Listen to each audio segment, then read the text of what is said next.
think that that's like one of the like that's a really important thing, and probably something that's a bit more unique to this age group of people when they're diagnosed with cancer is quite often that they are just recently living away from home. So they might be like at university, or they might like, you know, Mia just got a new job. You know, they were away from where they'd grown up. They're away from their key supports, which they, you know, that was totally the place that you were happy and comfortable with when you were well and working and studying or doing socializing, doing what you wanted to do. But quite often, I think, you know, and you guys will probably agree that when you're diagnosed, you, like Nick said, you just want to be surrounded by people who you know and can rely on and trust on to be there and, you know, care for you.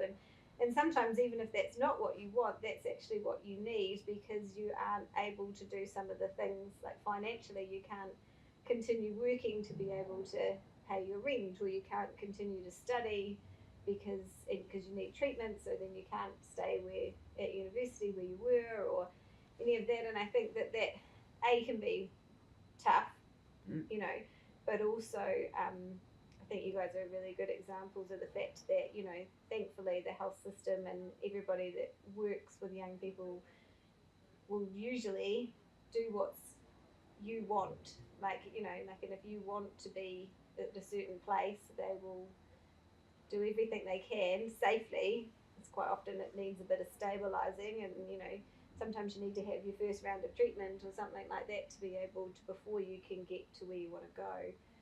But also, you know, like you said, Nick, you know, like it's about the treatment that you can have as close to home as possible, like you did in Timaru, will do, but some of the treatment has to happen in like a tertiary hospital, so sometimes you have to travel. Sometimes you're stuck with here.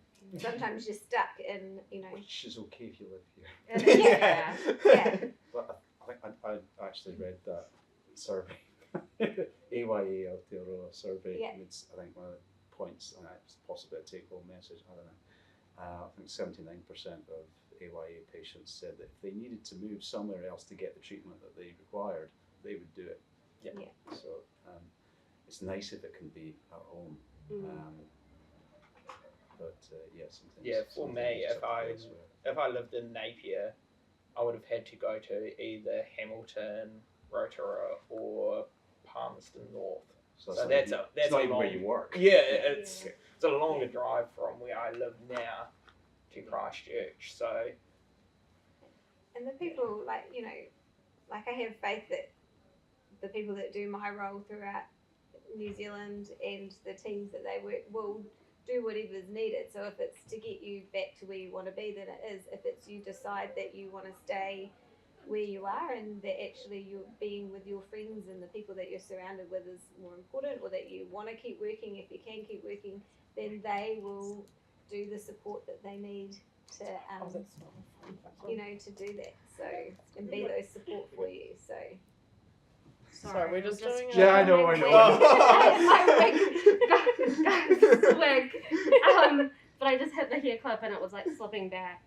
But yeah, thanks. All good. Okay, yeah, it's on. And we've got your notes on the phone as well, so you're not. It's not like you're. Yeah, no. I'm just trying to steal his phone. I was like, stealing my phone. I was like, this feels weird. Well, no, like that was all part. This is a wig, guys, and we're just realistic. Yeah. It's pretty fabulous. I was saying to you, boy, I haven't seen that. This one, I've got a few. So I just change it up every now and again. It's looking great. Yeah.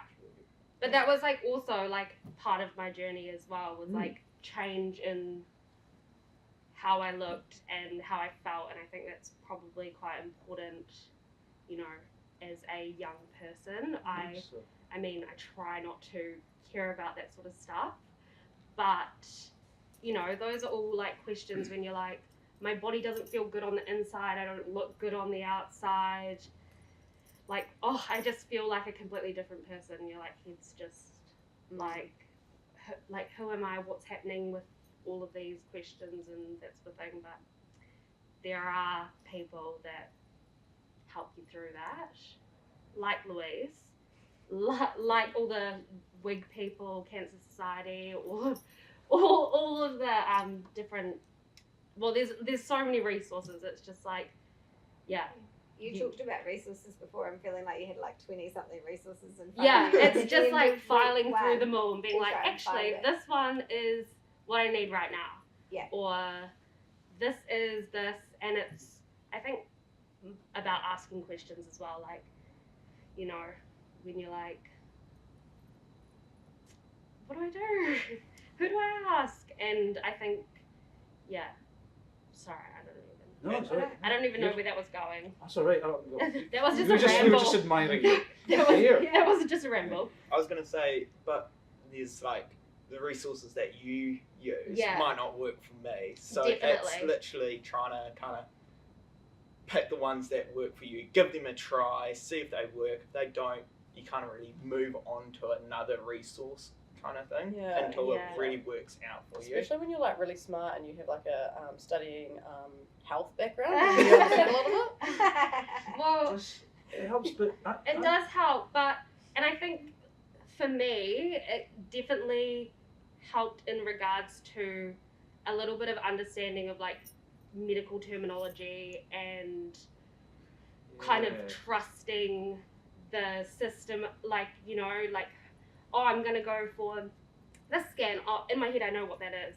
Oh, I'm going for this. I know what to expect. And so for me, I think that was really beneficial and it really helped me just work through my journey.